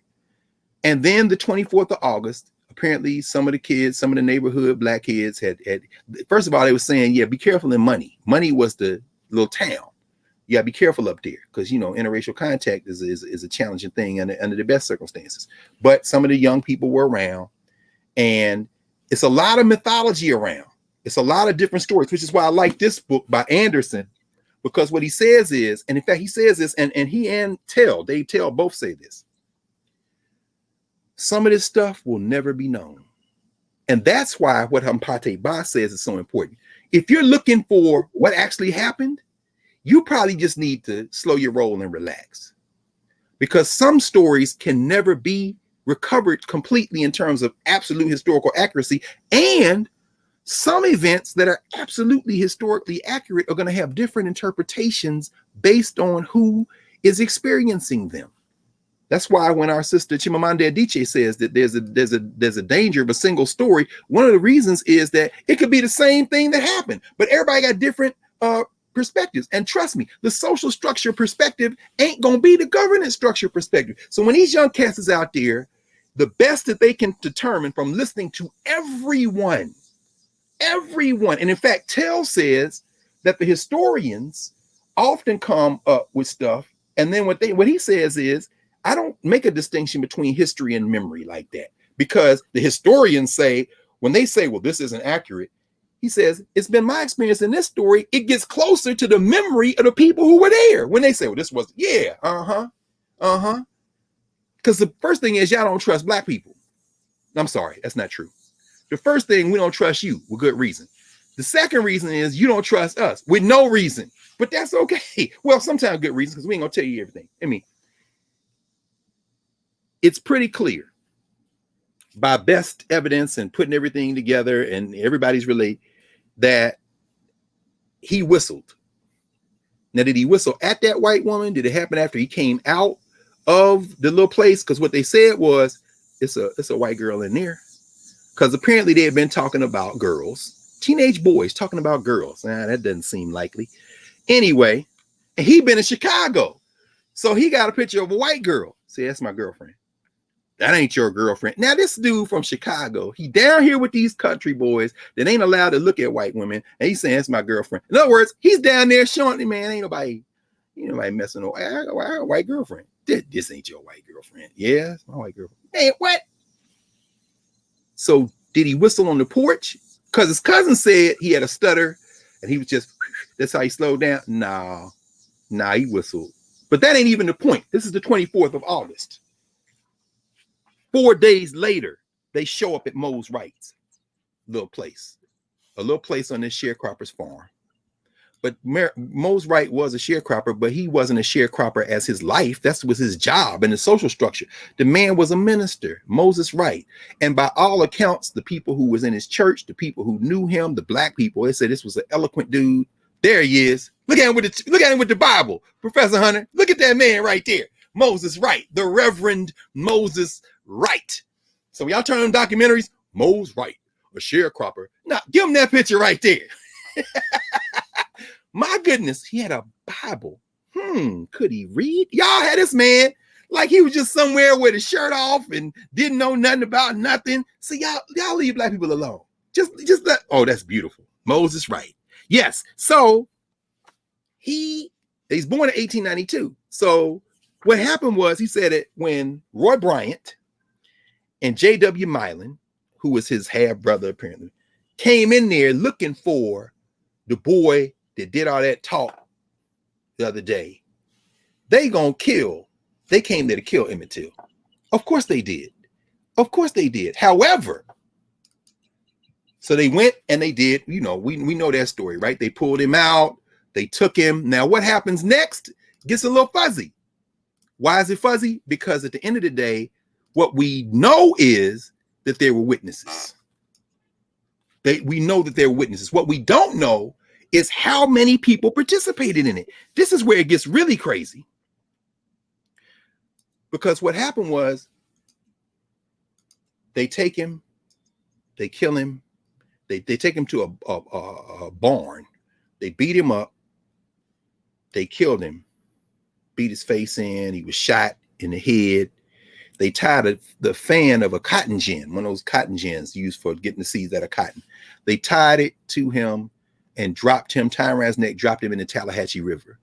And somebody out fishing found him a few days later because they reported him missing. And they started looking for him. This fisherman came and said, I saw this body with his feet sticking up. And they found him and they fished him out the Tallahatchie River. Now that was 1955. 9 years later, of course, you had the murders of Andrew Goodman, Michael Schwerner, and the brother from Mississippi, James Chaney. Schwerner, Goodman, and Chaney, as they always talk about, civil rights workers, native Mississippian James Chaney, who they castrated as they killed him. They didn't do that to Schwerner and Goodman, these sex-obsessed white nationalist Klansmen in Mississippi. The United States versus Price is the case. They actually eventually did, on federal charges, civil rights violations, get convicted. Nobody ever spent a day in punishment for the killing of Emmett Till, even though they know them two was involved, and there may have been more involved. But I'll never forget the 50th anniversary of the Student Nonviolent Coordinating Committee. It was my first time getting a chance. The Jones brothers, Marshall Jones, wrote the lyrics to this. They wrote it about the killing of Schwerner, Goodman, and Chaney. But it was a song that spoke to the fact that there have been so many black people killed in Mississippi. It was called In the Mississippi River. And getting a chance to listen to them perform that song, and then getting a chance to be with them, just sitting around asking them about what was y'all going to, because this is the crew that also wrote the Ballad of Medgar Evers. I mean, just because Medgar Evers helped. We'll talk about that in a second. I'm looking at the clock. We're going to wind this up in a second. But that In the Mississippi River, I encourage you all to find that. There was a double album, and it was, but also CDs, and that's probably digital. The Smithsonian curated these songs from the civil rights movement. Many of them are from the SNCC singers that became the Harambe singers.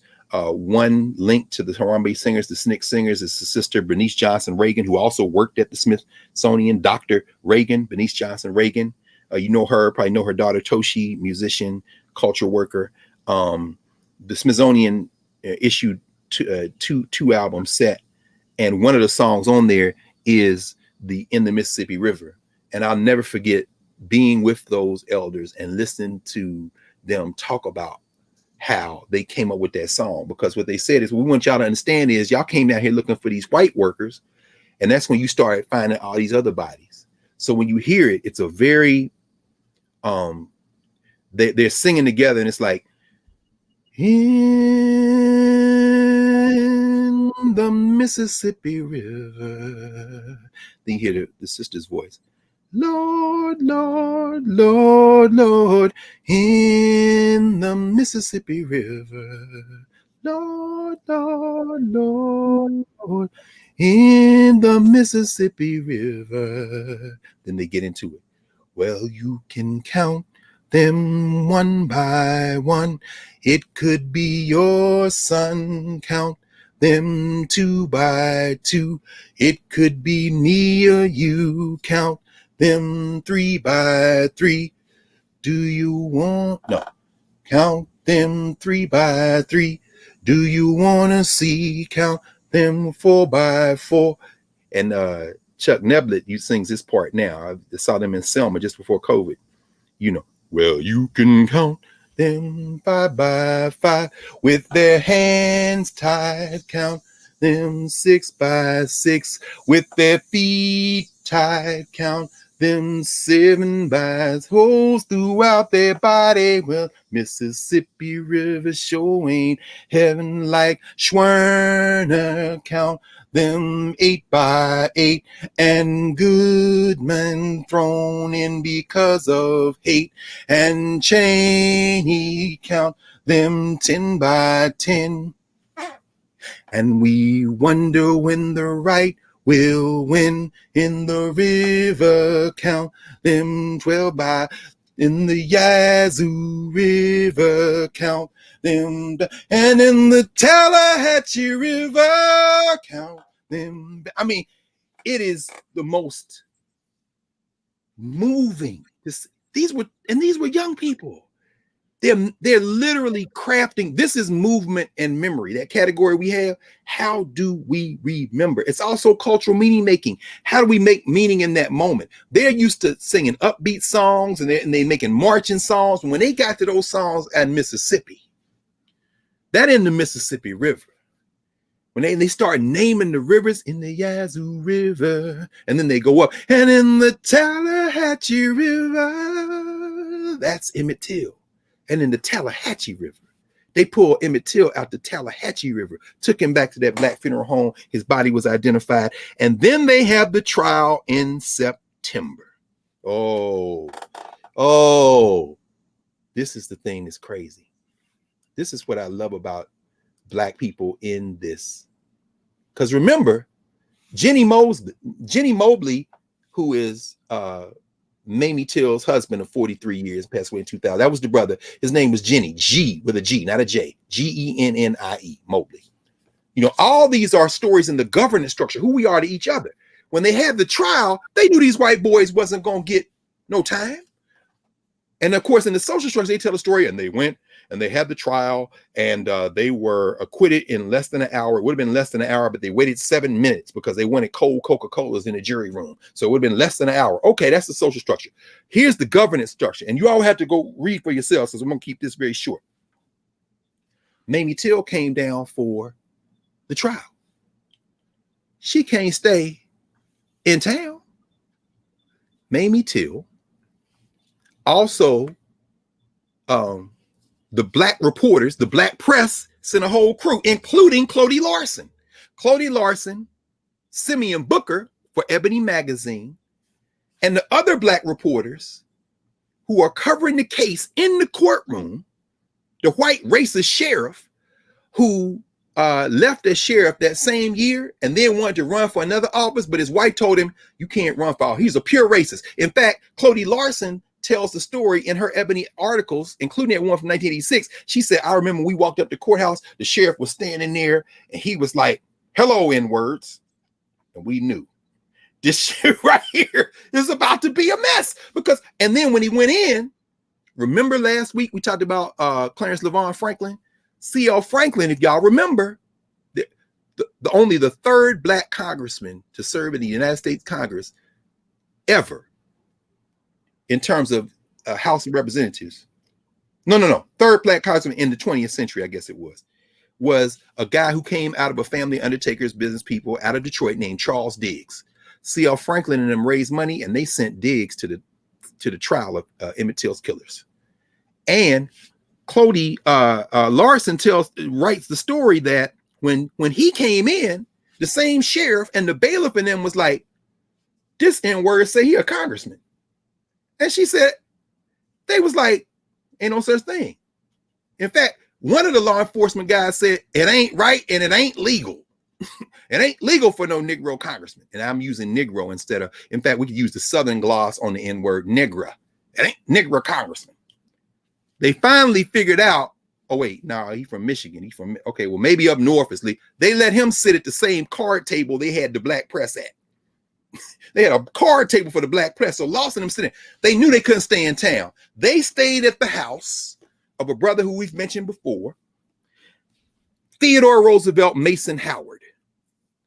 T.R.M. Howard was the surgeon at the hospital started by the Knights and Daughters of Tabor in Mound Bayou, Mississippi.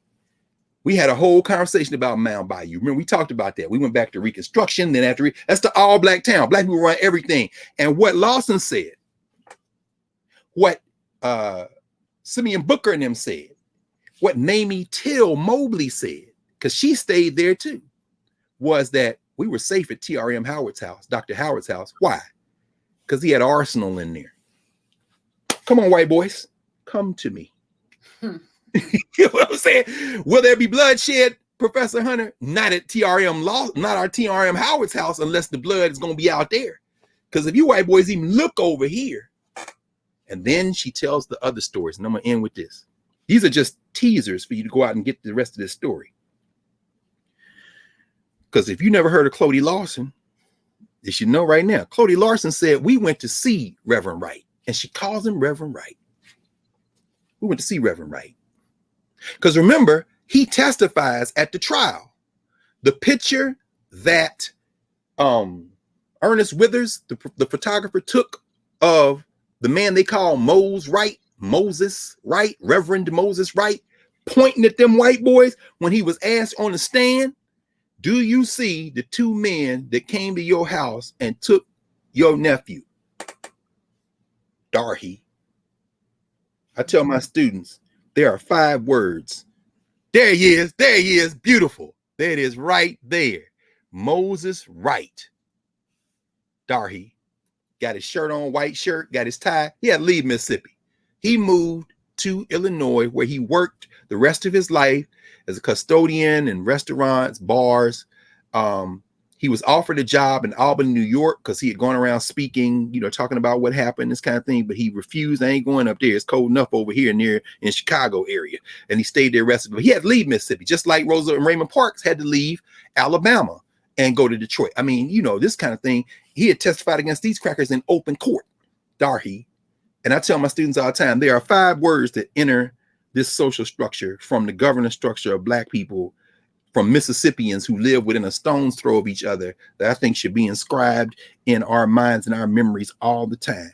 3 of them is when Fannie Lou Hamer, Rouville, Sunflower County, Mississippi, with her hands clasped, sat there at the Credentials Committee in 1964 in Atlantic City at the Democratic National Convention and said, I question America. Them 3. And my man Moses Wright, Darhy. In other words, I ain't scared of you. The hell you gonna do? And when Cody Larson said, we went up on the porch, and as we sitting there talking to Reverend Wright, a car full of white boys came down the street and they slowed down in front of the house, and we looked at them eye to eye and our eyes locked. And Cody Larson writes that I could see in their eyes the cold, dispassionate, these are killers. And then they sped off. And we asked Reverend Wright, is it hunting season? Said Moses Wright said, no, unless they hunting us. I'm like, man.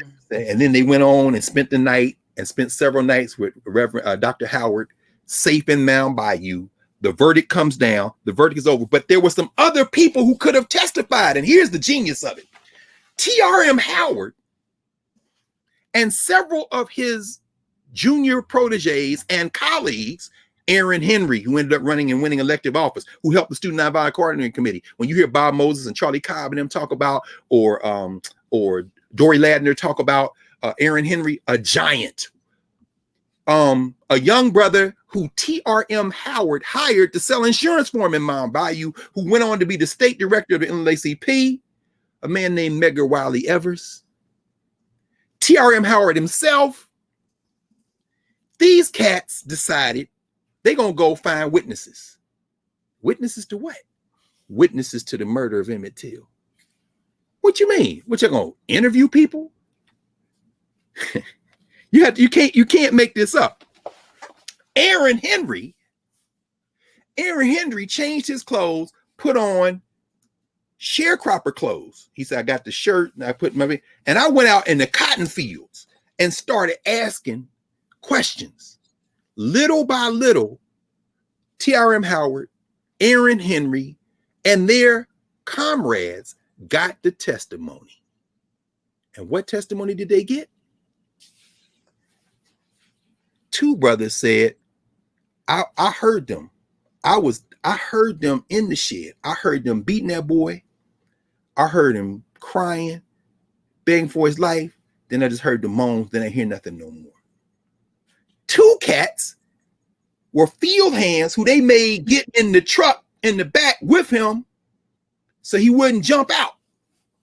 Ain't none of them testify. They locked those two brothers up in an adjoining county so they couldn't come and testify.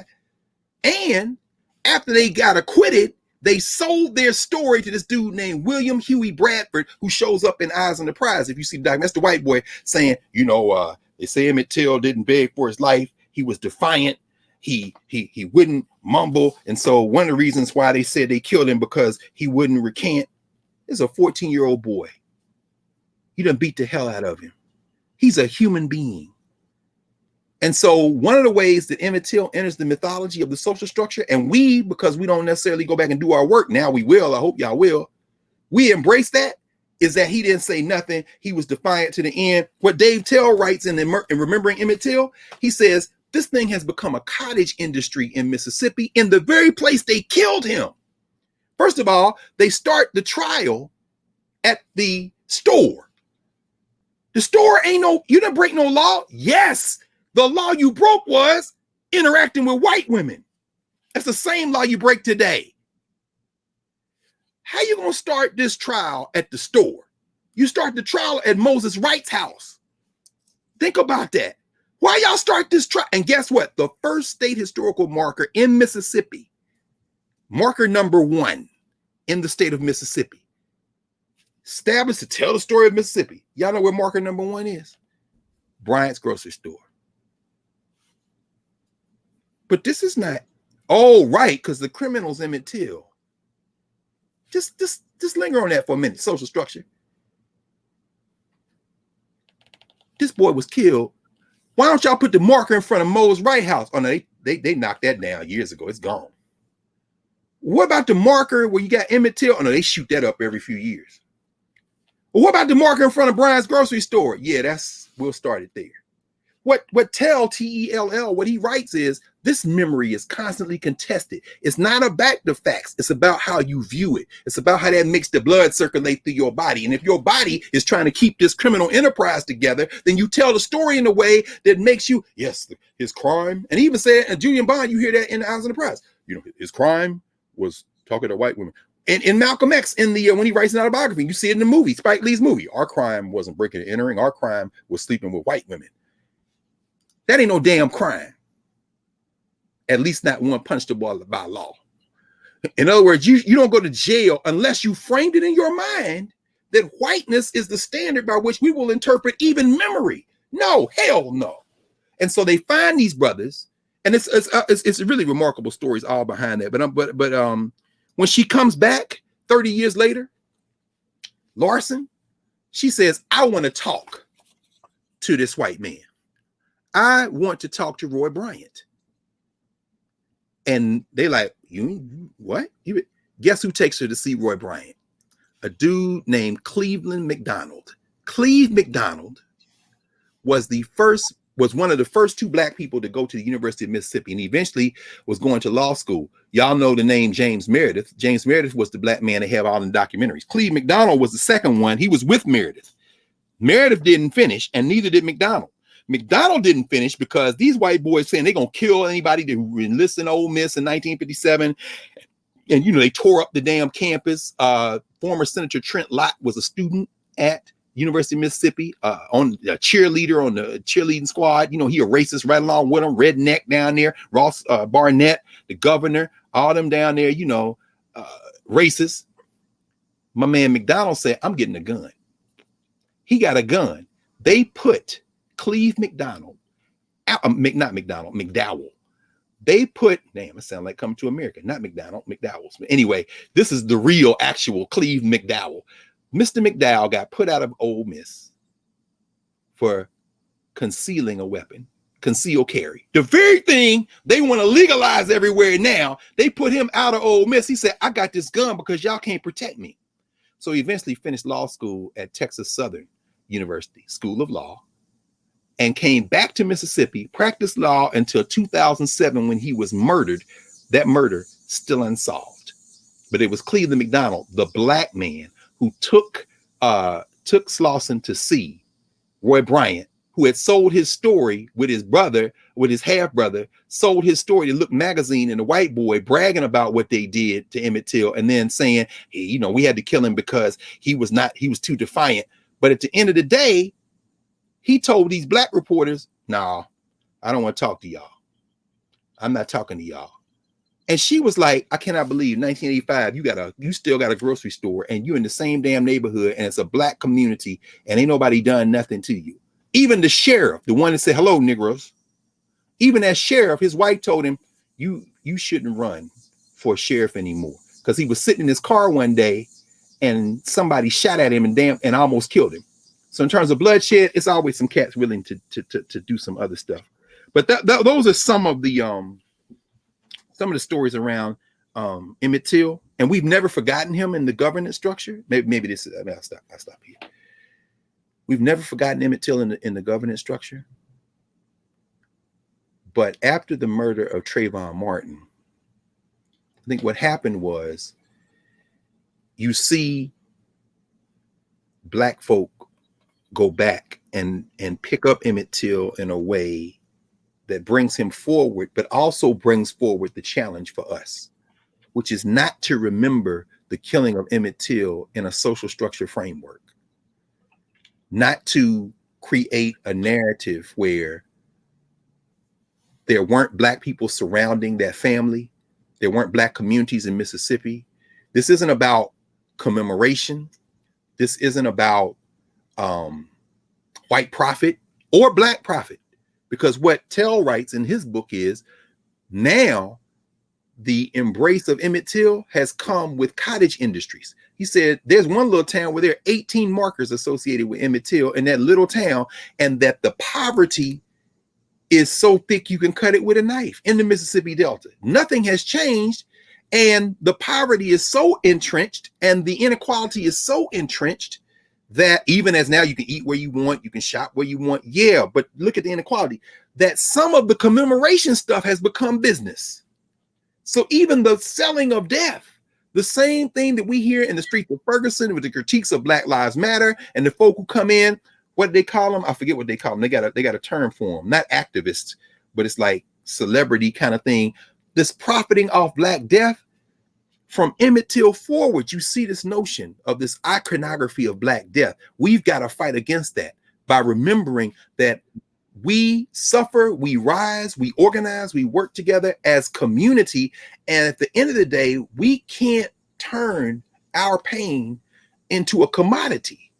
Something's got to change. And it doesn't mean the individual bank accounts of people who argue till they get a little grant or get a little profile. No.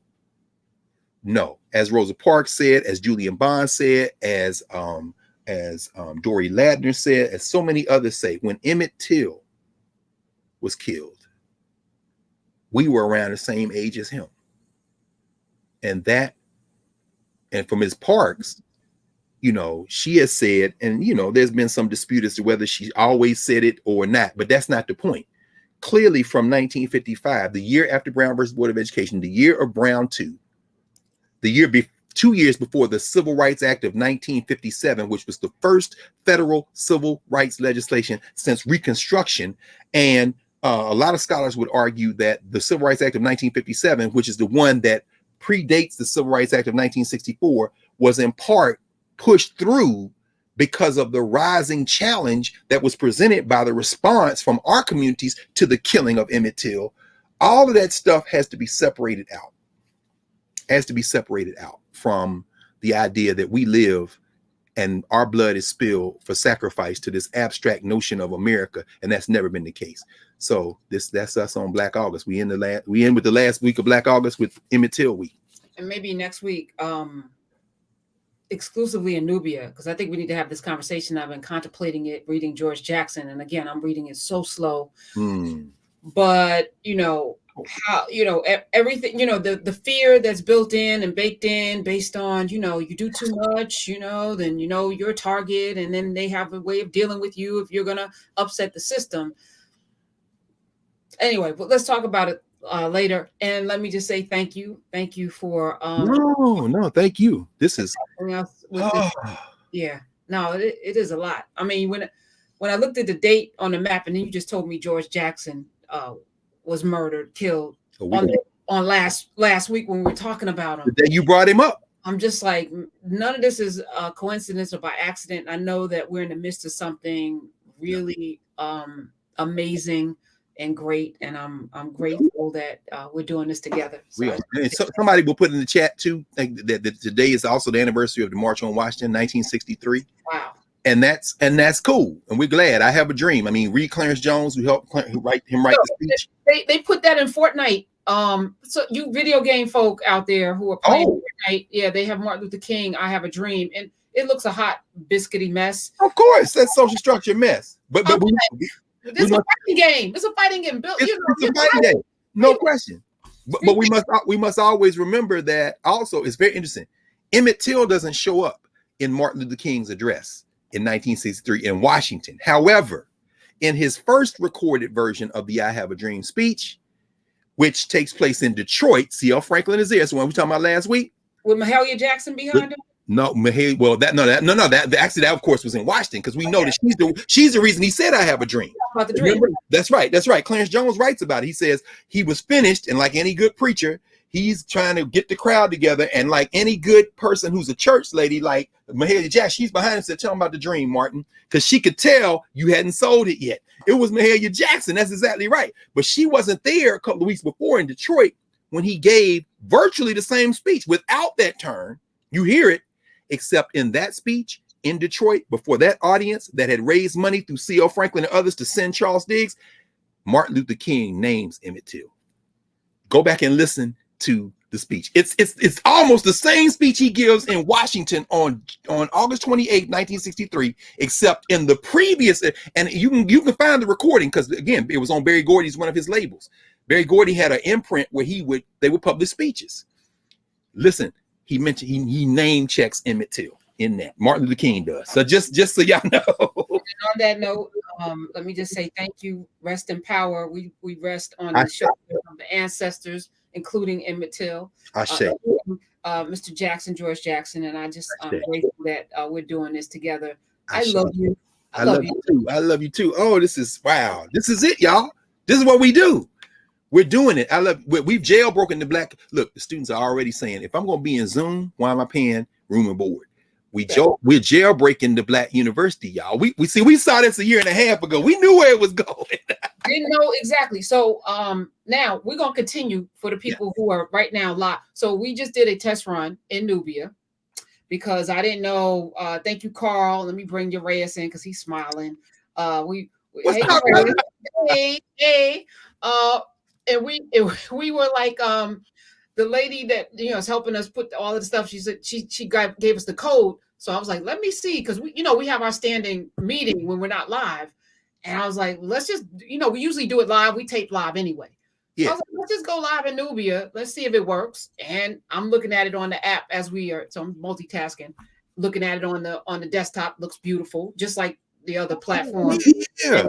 So I'm imagining like during the week, like when stuff comes up, like yesterday with the Supreme Court. Yes.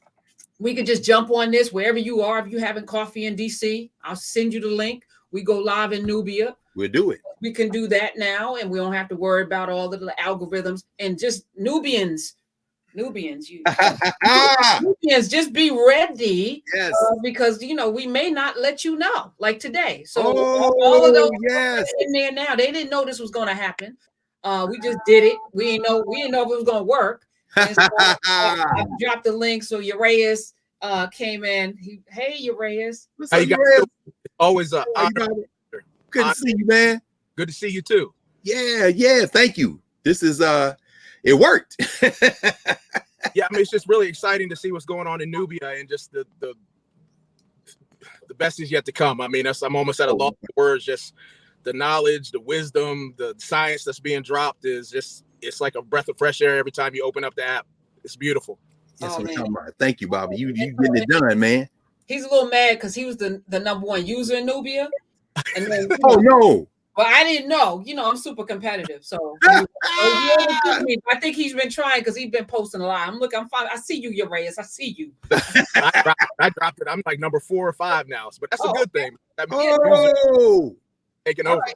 So Dr. Carr, we got to get you in. I'm looking. I just came. I'm looking now. I moved to narrative. Let me see over here. I got the app on my phone. So everybody that's in, if you have a narrative username and password, you just go to your app store and download Nubia with a K, and then put your username and password in, and it should work. And if it doesn't, just hit that button to say please let me in, and folk will let you in. So that's that. By Uraeus, and Uraeus is